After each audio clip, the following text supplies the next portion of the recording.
Hi, everybody. Isn't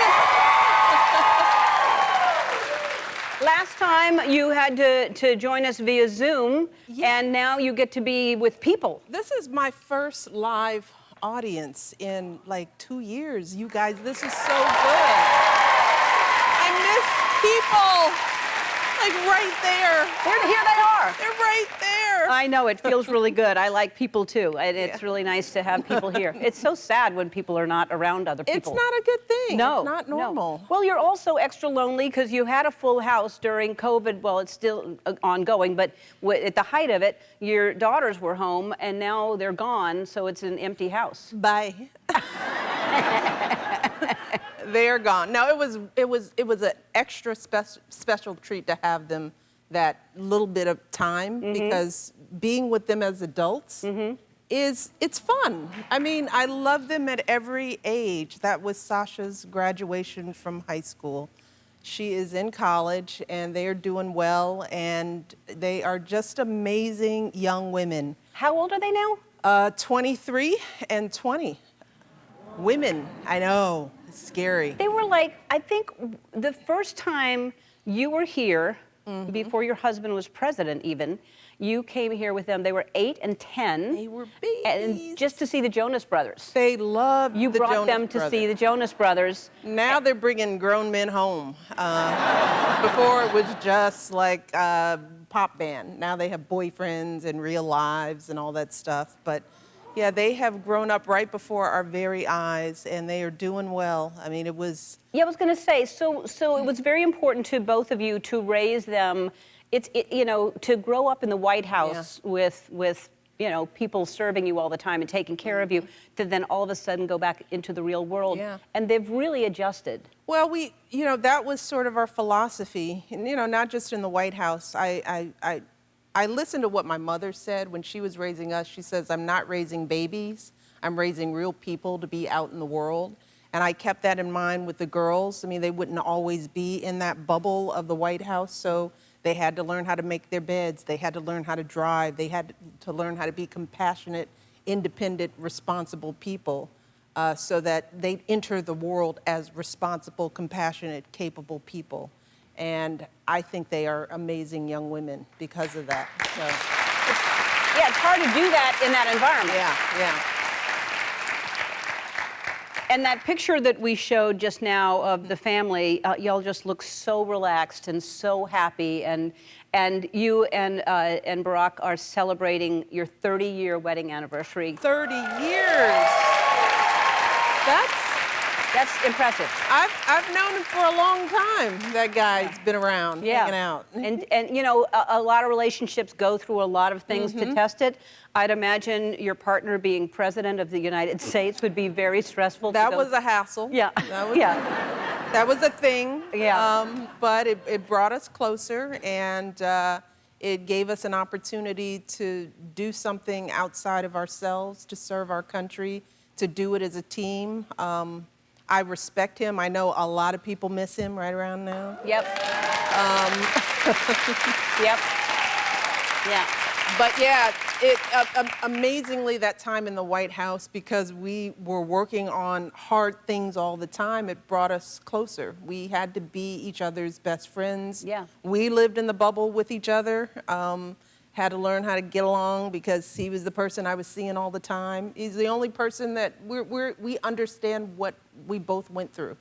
And we have that unique experience. Yeah, I mean, who else can, I mean, a couple of people that you could talk to that you know, that had that same experience, a couple of people you'd want to. Yeah. So if you look at... I think you all got one. Well, if you look at what he was not great at 30 years ago and what he's better at now and vice versa, what are they? He's pretty good at golf now. He's doing a lot of golf. Not so good at picking up after himself. No, he had a lot of help doing that. He thinks he's good at it, but he had a lot of help. You're right. He's gotten a little worse at that. So he got used to that bubble of everybody. We all did. Yeah, Let sure. me say, you know, it's not like I miss cooking or anything. Yeah. So supposedly, Drake is interested in playing the part of your husband in a movie. Just any movie? What do you, it would be the movie about your husband. Oh, It would be okay. he would be playing the part of Barack. How do you feel about Drake playing that role? I don't know that he's got the ears for it. Yeah. I don't know. I mean, they're both cute. Yes. Yeah, they're both Yeah. cute, but he'd have to sort of do something with his ears. Some prosthetics or something like that. All right, we'll take a break. More with Michelle. I know that you didn't have as hard a transition when you left, when your husband left office. But how do you go from, as I'm going to transition out of this show and do something, whatever that is, how did you go from your crazy schedule to nothing at all? How was that adjustment for you? Well, it didn't really go to nothing at all. I mean, we've got a pretty full plate, and that's what's going to happen to you. I mean, you are not the kind of person who's going to be able to just sit. You need to do that for a second, though. I'll you sit need for a to second. give yourself a moment. But the I'm going to lay down for a second. Lay down, lay way down, lay yeah. down, sprawl out. Yeah. You're going to need it. But the world is your oyster, Ellen, and that's all I'll say. You have the strategic mind, the talent, the heart, and you'll be able to shape whatever you want and do whatever you want and help more people because you've been doing it, and I know you're not going to stop. So because of that, you will not be doing nothing. You will have a full schedule, but you'll be doing it on your own terms, and that's a beautiful thing, and I want that for you. You've earned that.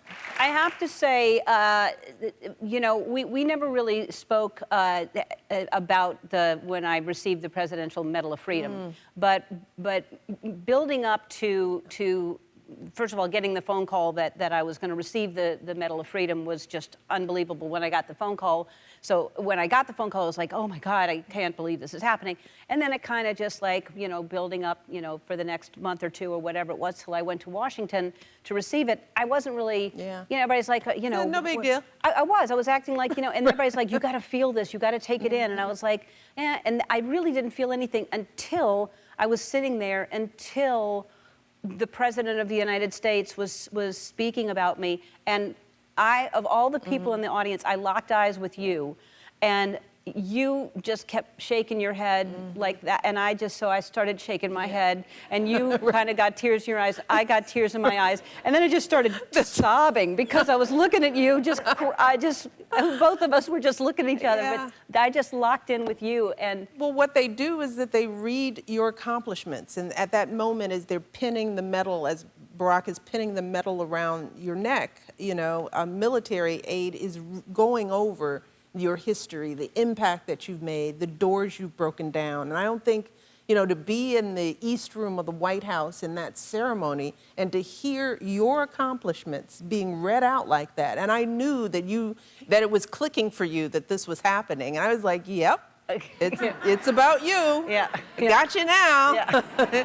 You're used to getting people, but here you are. Yeah. But you know, that was a moment, and I'm glad that it didn't go unnoticed by you, that you were able to take it in. Yeah. That was a powerful moment. Touched, well deserved. Well, it touched me, and it started our friendship. We're back one more time with my pal Michelle Obama, and I have to say, because this is the last time I'll talk to you again, but on the show, I have to say, you have been so kind to us here on the show, and we are so happy and proud that you have come on to share everything that you're doing and the impact that you have had. You can see the love when you walk in a room, and I see when you go out in the world how people respond to you and how much people love you. You have been a gift to all of us, so we thank you for you.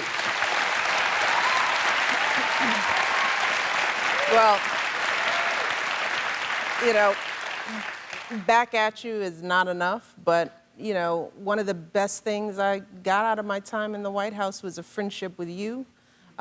You are authentically a beautiful person. You've been a wonderful friend, supporter to me in everything that I've ever done. And it's not just you, but it's this amazing team that makes this show so special. Coming here is like coming home for me and my team. and you deserve all the good things that are coming your way. You are my dear, dear, dear, dear, dear friend, and thank you for everything you do for this country, for this audience, keeping us hopeful. Thank you, babe. Thank you. I love you. I love you, babe. All right. Thanks to Michelle Obama. Thanks to all of you. I feel the love in this room. Take it back in the world, and let's spread this love around in the world, everybody.